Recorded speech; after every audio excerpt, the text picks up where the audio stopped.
Selamat pagi, salam sejahtera bagi kita semua. Assalamualaikum warahmatullahi wabarakatuh. Pada kesempatan yang berbahagia ini, saya akan menyampaikan strategi sukses di kampus. Master by Hendra Taufik, STMSC.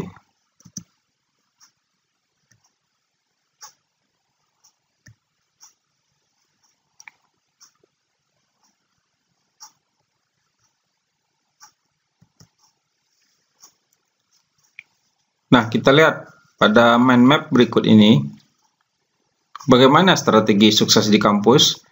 Kita akan bagi ke dalam 5 tahapan. Yang pertama adalah kuliah, yakni investasi masa depan. Kedua, beda kuliah dengan sekolah. Nah, selanjutnya, managerial skills. Kita bagi ke dalam 3 bagian, yakni menumbuhkan motivasi, manajemen waktu, dan manajemen stres. Ketiga adalah learning skills. Itu kemampuan untuk belajar, kita bagi ke dalam 5 tahapan, yakni strategi menghadapi ujian, meningkatkan daya ingat, menyimak dan membuat catatan kuliah, kiat membaca efektif, dan mengenal cara belajar. Yang keempat adalah communication skills, adalah teknik menulis dan seni presentasi. Yang terakhir adalah aktivitas pendukung, yakni bagaimana menghadapi tantangan finansial agar kita tetap sukses bekerja, memperluas wawasan, dan terakhir yang paling penting adalah menjaga kesehatan.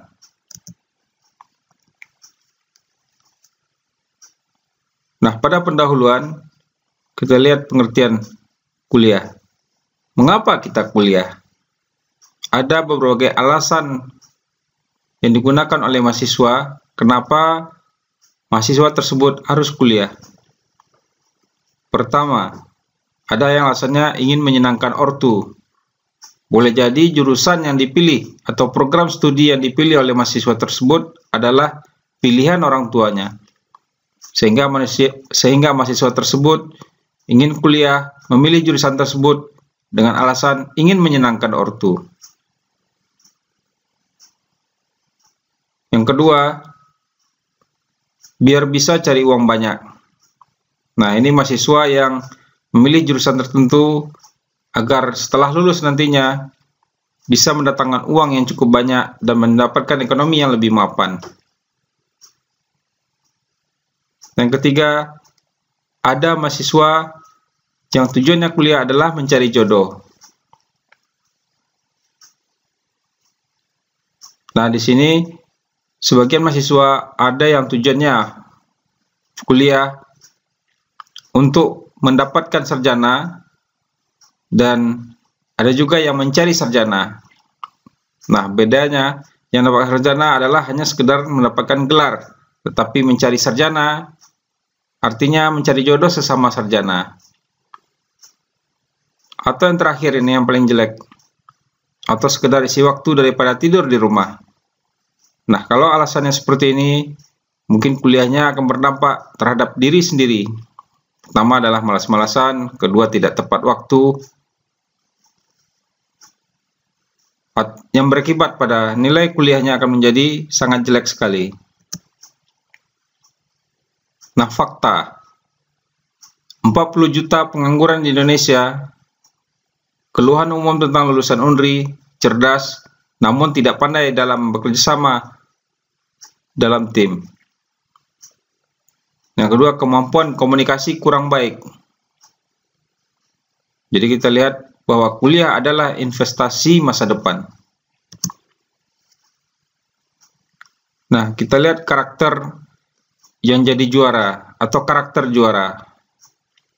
Yang pertama adalah komunikatif. Jadi seorang mahasiswa akan sukses apabila dia mampu menjalin komunikasi antara mahasiswa dengan dosen, mahasiswa dengan temannya, mahasiswa dengan staf laboratorium. Kedua adalah karakter proaktif. Ketika dosen menerangkan, ada bagian yang tidak tahu, mahasiswa lebih aktif menanyakan kepada dosennya untuk meminta penjelasan. Nah, selanjutnya adalah kooperatif. Nah, ini kemampuan yang cukup menunjang, kemampuan bekerja sama dengan kawan-kawan, misalnya dalam mengerjakan tugas, bukan dalam ujiannya. Yang keempat adalah gigih. Jadi mahasiswa sebagai manusia, kadang-kadang kita mempunyai keterbatasan tertentu, misalnya malas. Nah, dalam hal ini diharapkan mahasiswa gigih bertanya ke dosen, bukan hanya di dalam kelas, tetapi juga di luar jam pelajaran. Atau bisa menghubungi dosen via email, atau via WhatsApp, dan berbagai media sosial lainnya. Selanjutnya adalah cerdas. Cerdas dalam artian mampu mengatur pola belajar dan menyeimbangkan antara kepentingan sosial, kepentingan belajar, dan kepentingan lainnya. Selanjutnya adalah etis. Nah, ini adalah suatu sikap yang tidak tertulis di buku panduan mata kuliah. Bagaimana cara bersikap sesama mahasiswa dan kepada dosennya sendiri. Nah, kita lihat hidup itu harus seimbang antara kuliah, organisasi, dan cita-cita. Juga terhadap teman, keluarga, dan having fun. Nah, apa bedanya sekolah dengan kuliah? Kita bandingkan dengan kuliah dengan sekolah. Kuliah jauh mempunyai tanggung jawab yang lebih besar.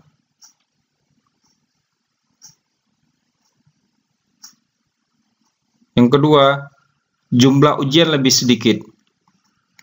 Mungkin kalau Anda lihat selama Anda sekolah, ujiannya ada ujian harian, ujian bulanan, ada ujian semester, ada HERS. Nah, pada saat kuliah, ujiannya mungkin beberapa dosen yang rajin akan memberikan tugas atau kuis, tapi ada juga yang cuma hanya memberikan ujian UTS dan hanya UAS. Nah, kalau seandainya kita gagal kedua ujian tersebut, maka tidak ada ujian pengganti. Yang kedua, kecepatan mengajar lebih tinggi. Jadi kalau kita lihat, masing-masing dosen akan berbeda cara menerangkan, ada yang ritmenya cepat dan ada yang ritmenya lambat. Selanjutnya, nilai lebih tegas. Ada A, ada B, dan ada C. Yang terakhir, tugas mahasiswa kadang-kadang tidak selalu diperiksa.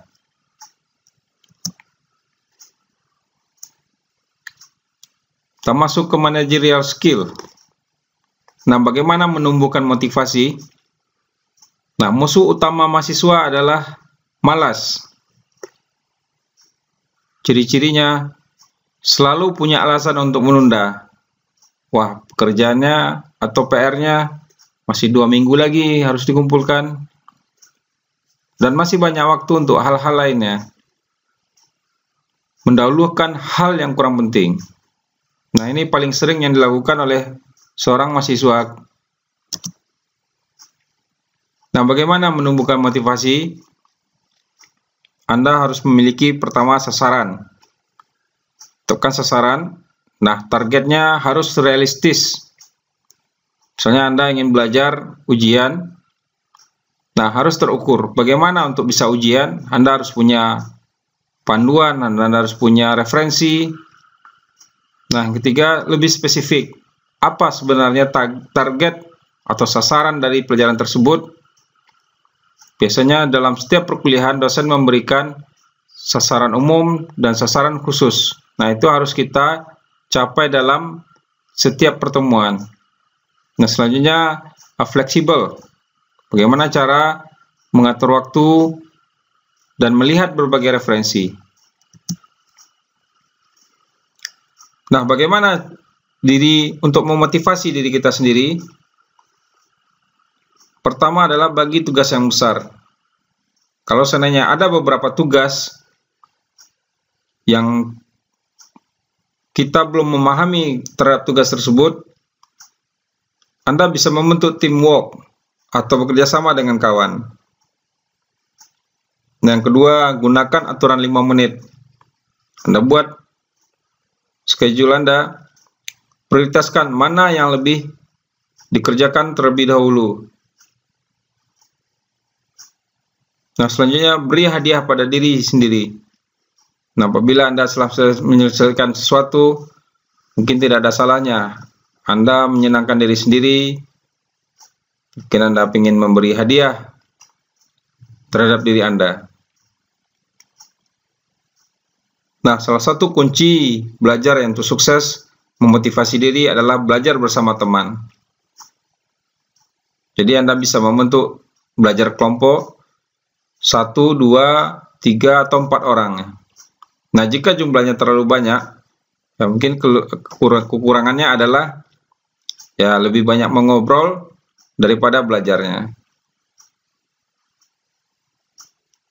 Nah, berikutnya menumbuhkan motivasi adalah tetapkan sasaran tiap kegiatan. Apa yang harus dicapai, apa yang harus diselesaikan. Nah, kedua, minta bantuan. Nah, di sini banyak bantuan yang bisa kita gunakan. Pertama, Anda bisa bertanya kepada Google. Hal-hal yang tidak Anda pahami, apalagi zaman sekarang sudah canggih. Nah, Anda bisa memanfaatkan Google sebagai backup bantuan. Nah, bila tetap malas juga, evaluasi target kita. Ya, apakah kita harus belajar sendiri atau meminta bantuan orang lain? Nah, jangan menghindar dari tanggung jawab. Jadi mau tidak mau, tugas harus kita selesaikan. Tidak bisa kita lari dari tugas. Selanjutnya, buat skala prioritas.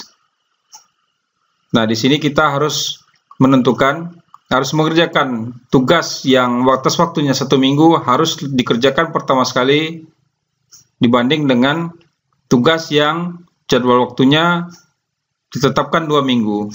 Jadi kita di sini buat skala prioritas. Nah, selanjutnya kita komitmen pada schedule yang sudah kita buat.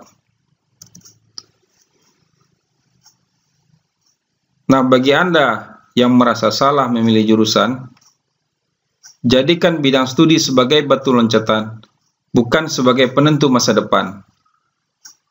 Atau Anda bisa juga, jika Anda tidak mendapatkan apa yang Anda sukai, sukailah apa yang Anda dapatkan.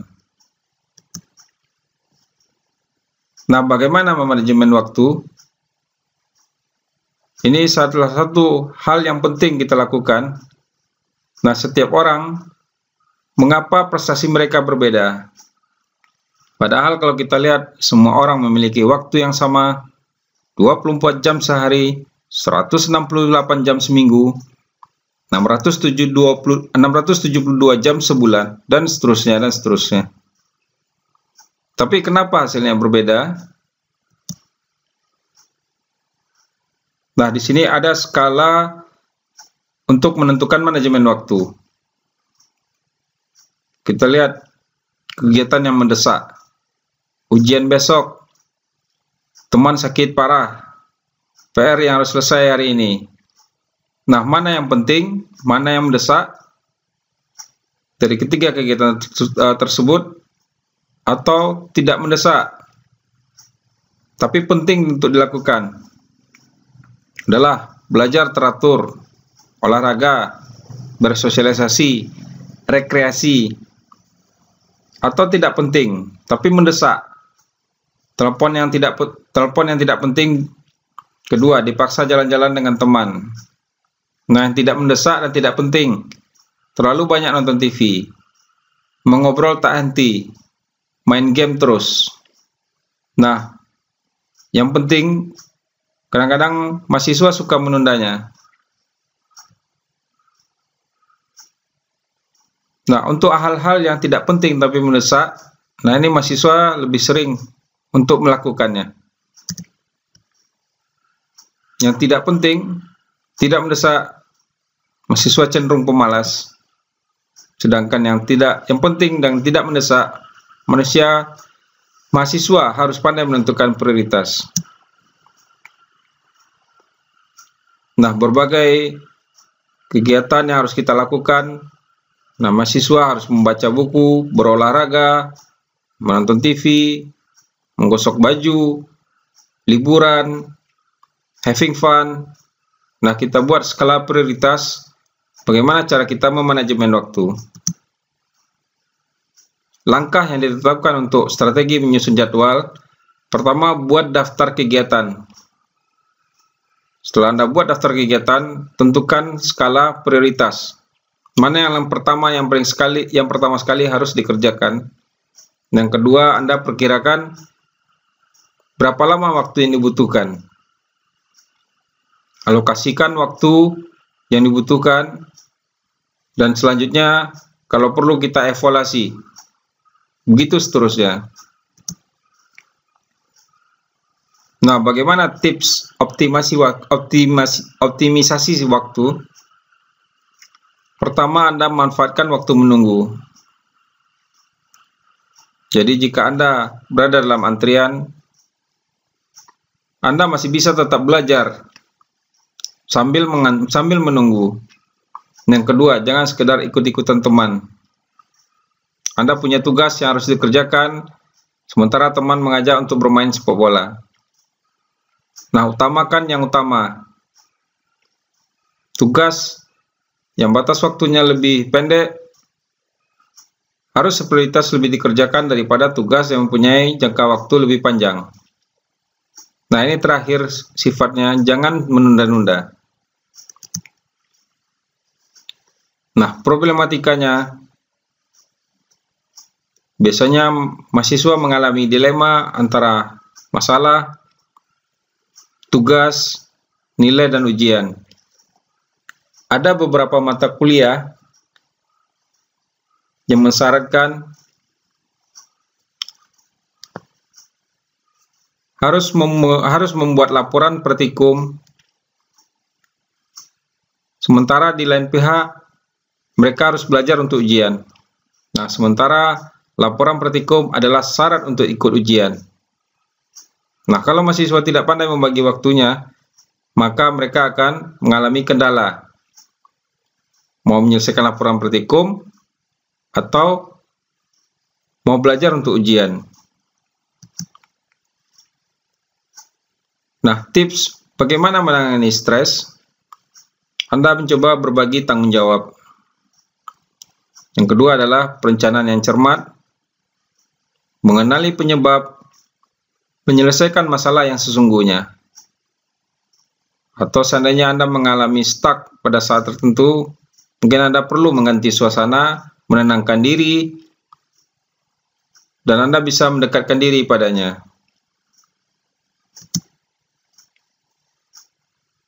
Berikutnya adalah learning skills. Cara belajar. Nah, cara penerimaan informasi, di sini ada tipe-tipe orang, ada yang tipe visual, auditory, kinestetik. Nah, Anda bisa lihat juga kemampuan dominasi otak. Ada yang orang yang tipe belajarnya otak kanan, ada yang tipe orang yang didominasi oleh otak kiri.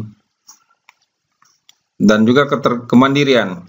Ada tipe orang yang suka belajar mandiri, dan ada tipe orang yang suka belajar kelompok. Nah, ini pertama adalah strategi belajar visual. Orang yang lebih cepat menangkap apabila dia melihat langsung dan merekamnya. Pertama, gunakan gambar, peta, atau grafik yang kita buat tampilan visualnya. Yang kedua, kita visualisasikan materi dalam benak. Berikutnya adalah pahami materi lewat bacaan atau gambar. Selanjutnya, beri warna dan gambar pada catatan. Jadi strategi visual ini dia lebih cepat menangkapnya apabila melihat langsung dengan matanya. Kedua, strategi belajar auditory. Nah, di sini orang yang lebih cepat memahami sesuatu apabila dia mendengarkan. Nah, pertama, dengarkan baik-baik penjelasan dosen di kelas. Anda bisa juga menggunakan nada-nada lagu untuk mengingat informasi. Nah, berikutnya Anda terangkan secara lisan suatu pelajaran pada teman.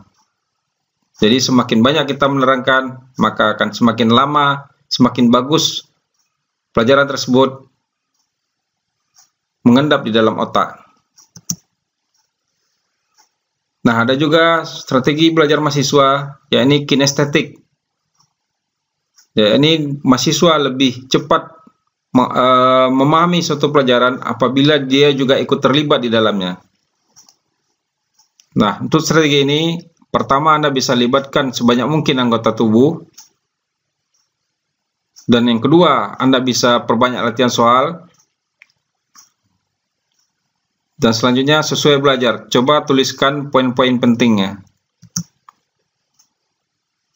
Ada juga tipe mahasiswa yang belajar dengan strategi belajar otak kiri. Nah, pertama, pelajari dahulu prinsip dasar.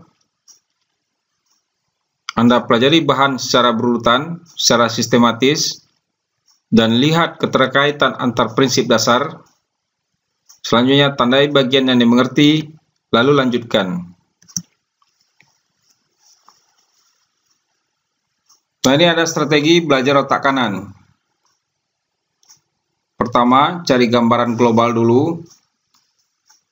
Setelah itu Anda buat peta pikiran atau mind map. Dan selanjutnya, bagi waktu belajar menjadi sesi yang singkat.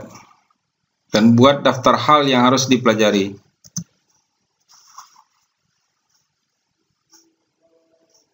Nah, di sini ada strategi belajar berkelompok. Pertama, pilih teman belajar yang cocok, yang punya satu motivasi dengan Anda. Yang kedua, Anda bisa bandingkan catatan Anda dengan catatan teman. Mungkin ada catatan Anda yang luput, sementara teman mencatat hal tersebut. Nah, yang penting sekali, rutinkan belajar bersama.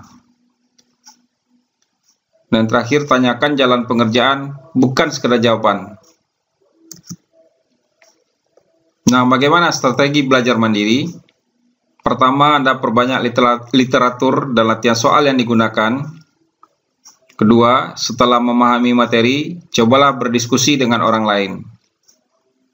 Nah, yang paling penting, suasana belajar yang tenang. Itu akan lebih cepat masuk ke dalam otak. Nah, Anda lihat kepada gambar berikut ini. Kalau hanya buku sih, dia juga bisa. Nah, metode membaca. Pertama, Anda bisa survei. Anda bisa melihat sebentar. Bisa quick reading. Atau speed reading. Nah, selanjutnya, Anda buat pertanyaan. Mana hal-hal yang penting? Nah, selanjutnya Anda baca, Anda ulangi, dan Anda review.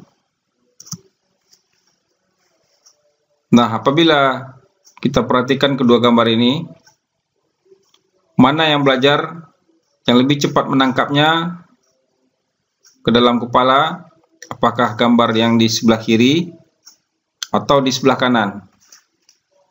Mungkin Anda setuju dengan saya bahwa wanita di sebelah kanan akan lebih cepat menangkapnya karena dia serius belajar dan fokus terhadap hal yang dikerjakannya. Sementara kita lihat anak yang di sebelah kiri itu dalam belajar sering berkhayal dan pikirannya sering menerawang. Nah, ini yang perlu dihindari. Jangan membaca di tempat tidur. Kenapa? Karena posisi gesture ketika Anda sedang tidur, itu posisi mata adalah dalam kondisi rileks. Nah, biasa mahasiswa yang hobi membaca di tempat tidur itu sering mempunyai mata silindris. Nah, yang biasa terjadi menyimak ketika mahasiswa kuliah,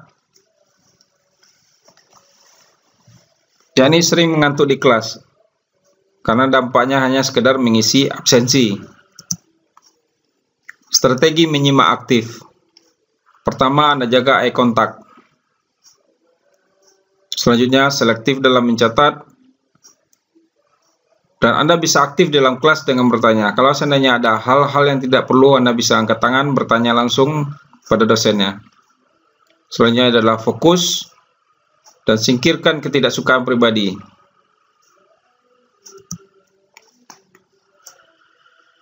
Nah, bagaimana strategi mencatat yang baik? Catat yang perlu saja. Contoh format catatan, ya Anda bisa buat mind map atau split page. Nah, di sini Anda bisa buatkan poin-poinnya saja. Ini contoh catatan kuliah. Kita masuk ke subbab berikutnya, yakni meningkatkan daya ingat. Coba Anda ingatlah kata-kata berikut.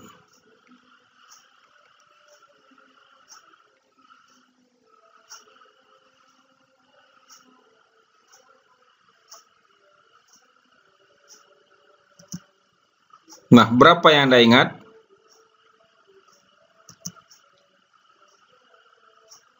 Nah, sekarang coba Anda ingat kata-kata berikut ini.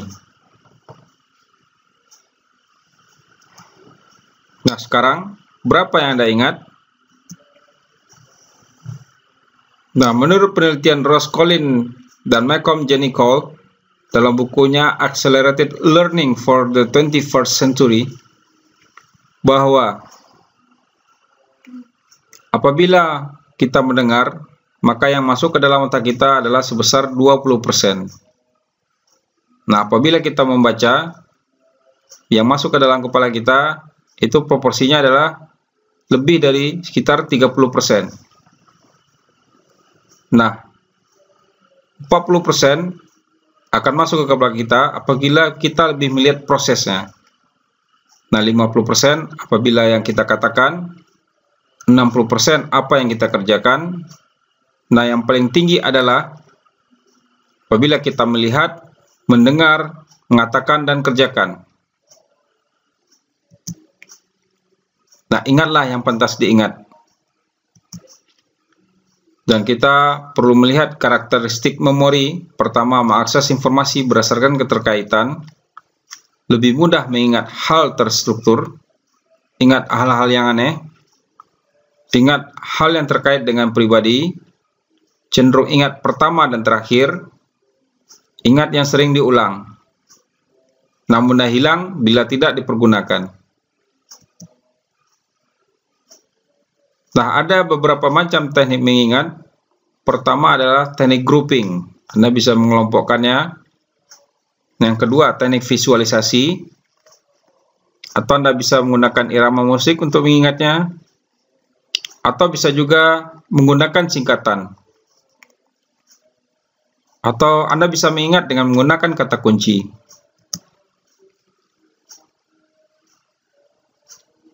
Nah, untuk meningkatkan daya ingat, tidur adalah saat otak mengorganisasikan kembali memori. Sebuah penelitian menunjukkan bahwa saraf neuron otak akan menyambung ketika tidur sehabis belajar. Nah, ini strategi menghadapi ujian. Jadi persiapan Anda sebelum ujian, sedia cukup waktu untuk belajar. Anda bisa juga belajar kelompok, tahu spesifikasi ujian, dan berikutnya adalah siapkan peralatan. Sumber-sumber penting, pertama bisa perpustakaan online, Anda atau bisa searching dengan Google. Berikutnya, soal ujian tahun lalu. Nah, biasanya beberapa dosen sering memakai soal ujian tahun lalu dengan hanya merubah angka Dan berikutnya Anda buat catatan kuliah, terutama kuliah terakhir sebelum ujian. Nah, biasanya soal ujian diambil dari sini. Nah, pada saat menjalani ujian, Anda perkirakan waktu, perkirakan kemacetan, dari jarak dari rumah Anda ke kampus. Nah, kedua, Anda bisa redakan tegang. Kerjakan soal yang mudah terlebih dahulu, baru mengerjakan soal yang sulit. Dan Anda jawab sesuai pertanyaan, menebak, dan mengarang cerdas, garis bawahi inti jawaban. Nah, ini yang harus Anda hindari. Tidak ada mencontek di dalam ujian.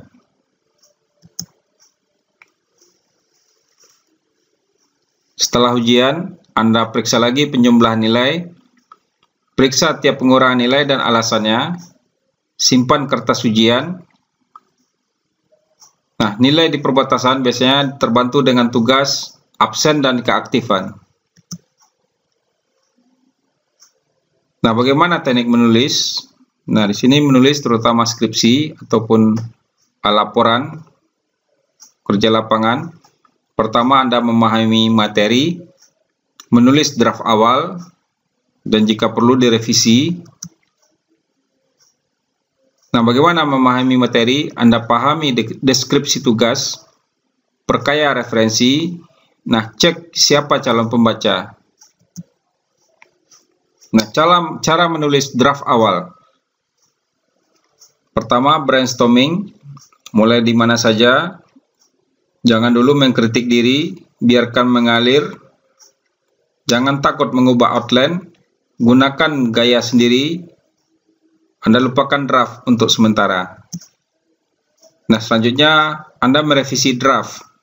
Membaca draft awal, melihat dengan perspektif luas, kejam dalam mengedit, cek urutan dan logika, cek ejaan dan kutipan. Selanjutnya, buat tampilan menarik.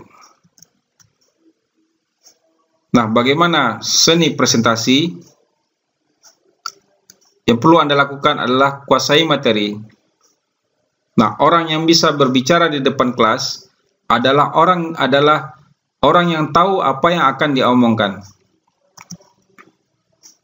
Untuk public speaking, Anda buka pembicaraan yang menarik, lakukan eye contact, dan tidak sekedarkan membaca. Anda terangkan, selanjutnya Anda memahami materi, atur suara dan intonasi, hindari gerakan yang tidak perlu. Nah, Anda lihat beberapa tipe presentasi seperti ini.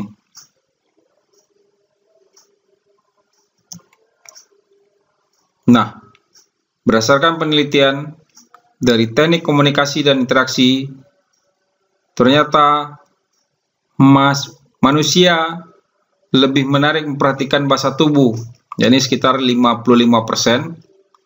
Yang kedua, intonasi atau ucapan dari pembicara. Hanya 7% saja yang memperhatikan dari kata-kata. Nah, berikutnya penyajian materi. Anda bisa gunakan ilustrasi dan animasi, tampilkan inti saja, buat semudah mungkin untuk dimengerti. Ya, Anda lihat tampilan di sebelah kiri, yakni kurang menarik. Lebih menarik apabila Anda menampilkannya dengan ilustrasi pada gambar sebelah kanan. Nah, selanjutnya adalah aktivitas pendukung.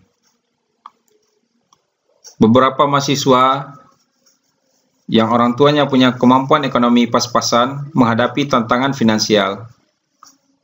Nah, bagi Anda yang mengalami kendala seperti ini, pertama Anda harus membuat anggaran dan menepatinya.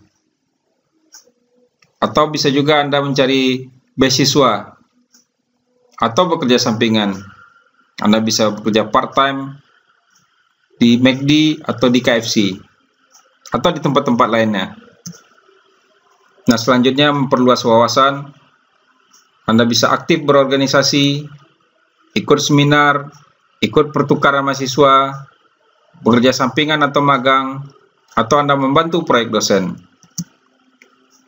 Yang paling penting adalah menjaga kesehatan. Banyak orang-orang pintar dan mereka sering sakit-sakitan.